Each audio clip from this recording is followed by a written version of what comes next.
Whoa, that is hot. That'll clear your sinuses. Woo, baby. Hello and welcome to George Goes Everywhere, the show where we explore a city and see as much of it as we can, all without spending more than $100. I'm at the top of a mountain overlooking Los Angeles right now, and I've lived in LA for many years, and one thing I feel about it is that it can be a tough place to visit. It's just so gigantic and sprawling that sometimes people don't really know where to begin. So in this episode, I want to help out any potential visitors by breaking down the geography a little bit, which is also why I came to the top of this mountain, so I can give you a quick lay of the land. We're gonna start at downtown LA, then go into Echo Park, then go to the other side of this mountain into the San Fernando Valley before heading back over the hill to Hollywood, then working our way towards the west side and the beach, which is a little hard to see from up here, but it's over there, I promise. And it's also appropriate that I hiked up here because hiking is a super LA activity, and this is a good one. This is the Wisdom Tree Trail. See, back in 2007, there was a fire and all the trees burnt down except for this one. And since then, it's become a place where people hike to and leave inspirational notes at. But anyway, let's get this party started and head to downtown LA, where we have to talk about a feud that goes back over 100 years. So did you know that the French dip sandwich was invented right here in downtown LA?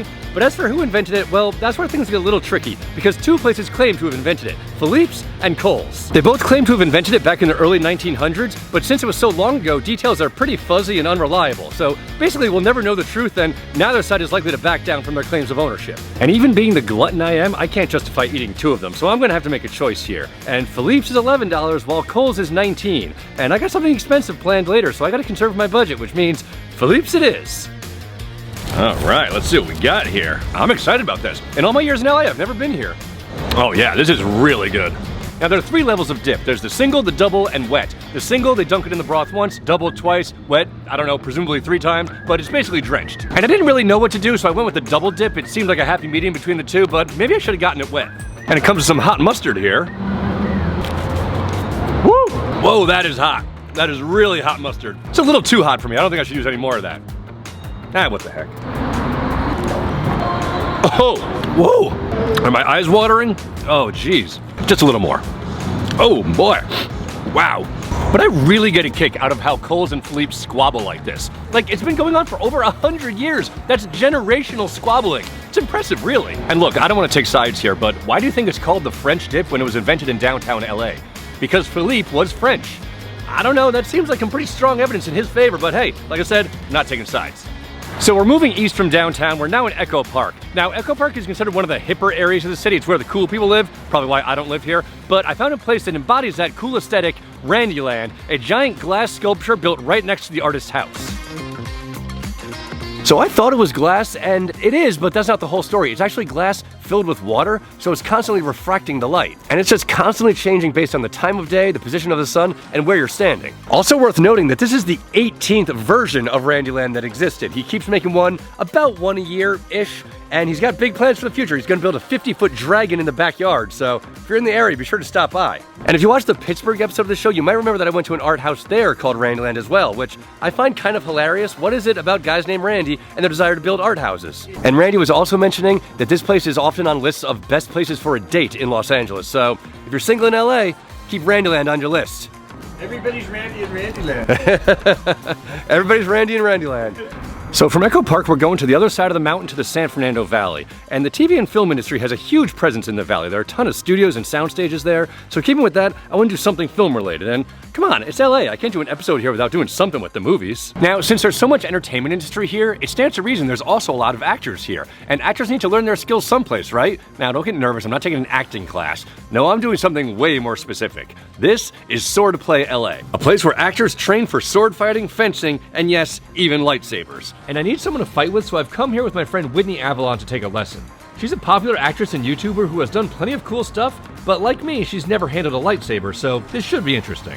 Do I have to make the noise when I go, whoa, whoa? I won't do that. That'll get annoying, wouldn't it? So, bring the other direction.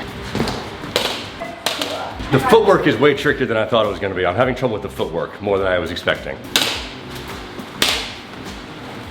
And then you get to use your force powers in your left hand and force push him back. Yeah. I love that. It was great. All right. So, do you want to do the real fight now? Let's do it. All right. You may be George Goes Everywhere now, but soon you'll be George Goes Nowhere. I travel the galaxy on only $100. No one can stop me.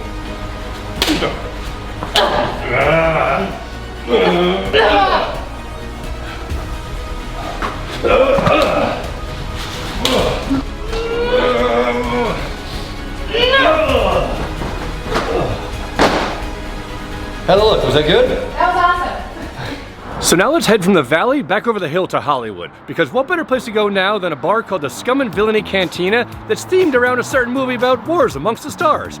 It's the kind of place where being able to handle a lightsaber will come in handy. But the funny thing about this place is it's totally unofficial. They don't actually own the rights to Star Wars, so nothing here is specifically Star Wars, it all just kind of suggests Star Wars. But I'm into this place. I'm not the least nerdy guy you've ever met. I mean, I wouldn't say I'm a full nerd, I'm nerd adjacent. That's not a straw. That's a glow stick, not a straw. I can show off the moves I just learned. It's a little more wizardy than Jedi, but that's okay. People are watching me, even this place has its limits. I got the blue milk. It is rum, blue, curacao, and pineapple juice. It's a reference to the blue milk Luke Skywalker drank, and it doesn't really matter. If you see something here that you don't understand, be it the blue milk or the name being the Scum and Villainy Cantina, just accept that it's a Star Wars reference and move on. That is very good. I wonder, is this what they drink on Tatooine? So they're doing well. But word of advice, while you're here, if anyone asks you if Han shot first, just say yes. Like I said, I'm nerd adjacent.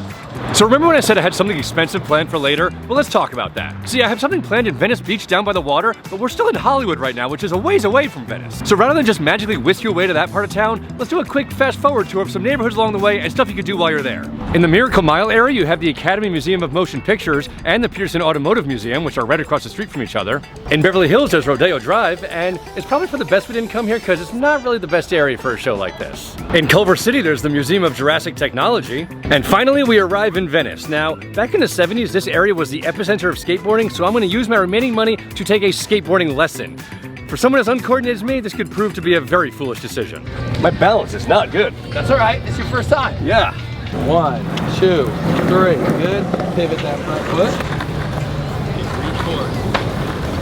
Boom.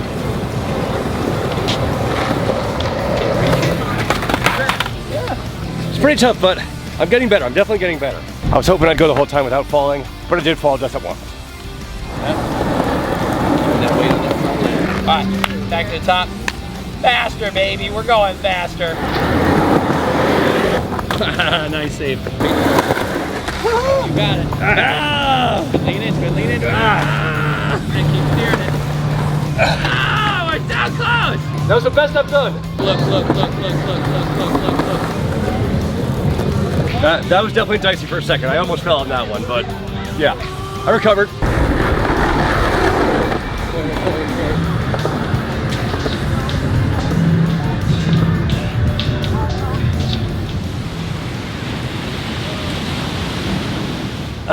You know, between the dueling in Burbank and the skateboarding lessons, I am pretty tuckered out. I think I've earned a little relaxation by the water, don't you think?